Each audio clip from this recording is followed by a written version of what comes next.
Let me begin with something that may disturb many spiritual seekers. We are told the world is Maya, illusion. Advaita Vedanta says it. Ramana Maharshi says it. Nisargadatta Maharaj says it. Krishnamurti challenges us to see it. But if everything is Maya, then we must go all the way with that statement. Not halfway, all the way. Because if all is Maya, then the gurus are Maya. The scriptures are Maya. The teachings are Maya. Even the idea of enlightenment is Maya. And if that is true, then one of the most important questions a seeker must ask is this: what can actually be trusted?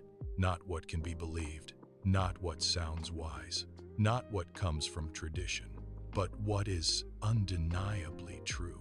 Today we are going to explore that question together, not by believing anything, not by accepting authority, but by inquiring so deeply that even the sense "I am" must be questioned.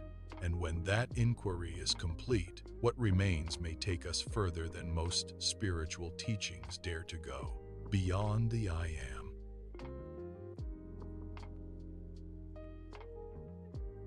Section 1. The problem most seekers avoid. Many seekers accept spiritual teachings without questioning them deeply enough. They read books, they listen to teachers, they hear profound words, and they begin repeating them. But Advaita Vedanta makes a radical statement. All of this is Maya. The body is Maya. The mind is Maya. The world is Maya. But if we stop there, we have not gone far enough. Because if all is Maya, then we must include the scriptures, the gurus, the philosophies, even the teachings themselves. Ramana Maharshi pointed, Nisargadatta pointed, Krishnamurti pointed, but the finger pointing to the moon is not the moon. If we mistake the pointing for truth itself, then we are still inside Maya. Section 2. Seeker and Master. Let's explore this through a dialogue. I've been studying non-duality. They say everything is Maya, but something bothers me. If everything is Maya, then Ramana Maharshi must also be Maya. His teachings must be Maya. So how do I know what is true? Let us begin differently. Why do you want something to be true? Is it possible the mind is seeking certainty, security, authority? And if the mind is searching for authority, even spiritual authority, is it still free? So you're saying I should not rely on teachers? I am saying something deeper. If you rely on a teacher, you stop looking. Truth cannot be borrowed. Truth cannot be believed. Truth must be seen. Then everything I have learned could be wrong. Yes, everything the mind knows is unreliable, because the mind itself appears. Look carefully. Thoughts appear. The body appears. The sense, I am this person, appears. Even the feeling, I am, appears. If something appears, it cannot be the absolute.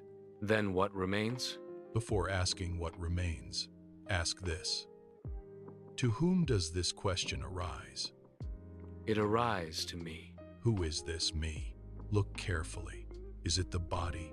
Is it the mind? Is it a thought? Or something before these? When I look, the me is not clear. Good. Stay there. Do not answer quickly. Observe the one who says, I. Where does it arise? Where does it dissolve? It seems the I appears in awareness. Then continue. Is awareness saying, I? Or is the mind claiming awareness? It feels like the mind claims it. Exactly. And that is where illusion continues. Even the statement, I am, awareness, can become another identity. So go deeper. Before the mind says, I am, what is there? I cannot describe it. Good. The moment you describe it, you leave it. Remain there.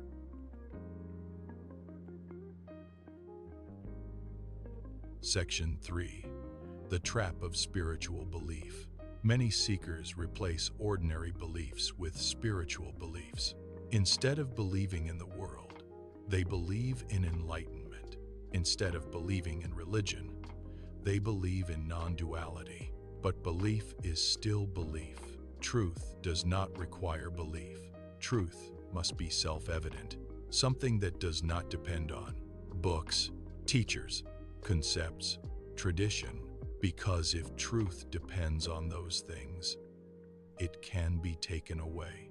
Section 4. The Radical Inquiry. Let us now go one step deeper.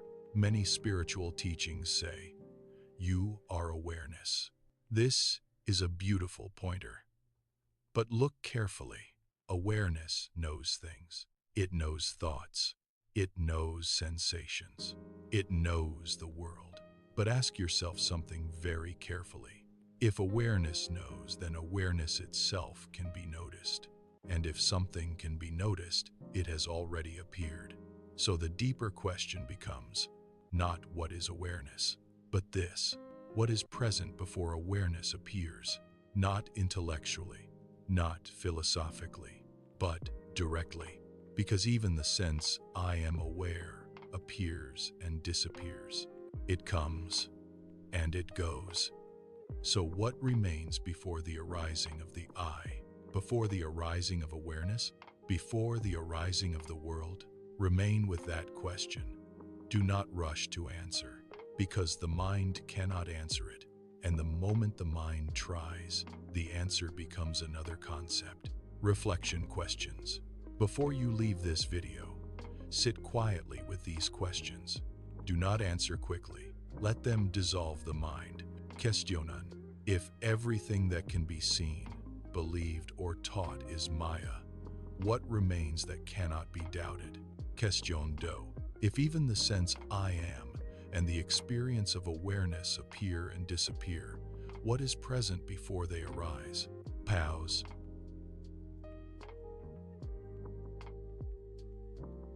Closing. The teachers pointed, the teachings pointed, but the inquiry must continue until nothing remains to be questioned. And what remains is discovered beyond the I am. Call to action. If this inquiry resonates with you, consider subscribing to the channel and reflect deeply on the 2 questions we explored today. Because the real discovery does not happen in this video, it happens in your own direct seeing. Continue the inquiry until the question dissolves. Beyond the I am.